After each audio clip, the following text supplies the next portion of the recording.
The Working Group on Women in the 21st Century Workforce will come to order. The Working Group is holding its first official meeting today to take an in-depth look at the challenges that women face in the workforce. 2/3 of minimum wage workers are women, and women are 80% more likely than men that live in poverty at 65. And at the same time, 4 in 10 American families look to women as their sole breadwinners. I lived that in my life. In particular, we are looking for ways to expand opportunities and empower the next generation.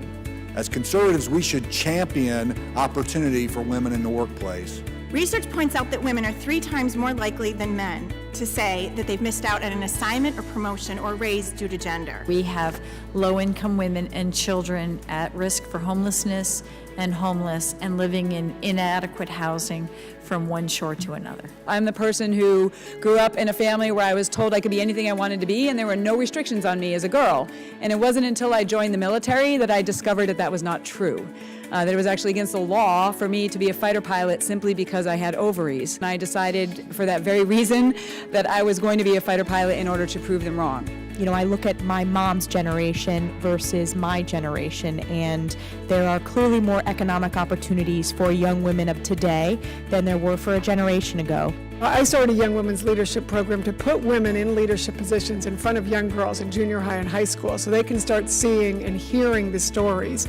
Because so many times I hear generalities said and they're not always correct. So it's great to have the panel here and to begin this discussion. I'm looking forward to many more of these and continuing to dig into how we can make sure that we're giving families what they need. Unfortunately, with low-income families, 6 weeks off is a luxury that many of them cannot afford. So we have seen Habitat home buyers returning, or Habitat homeowners returning to work 3, 4, 5 days after having a child.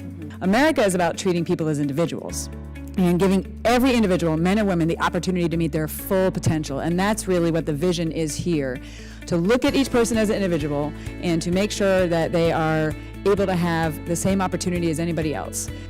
Today was our first hearing of Women in the 21st Century Workforce. We have a working group formed, and our intent is to identify challenges and barriers to women and girls meeting their full potential, and then identify solutions that can actually help them.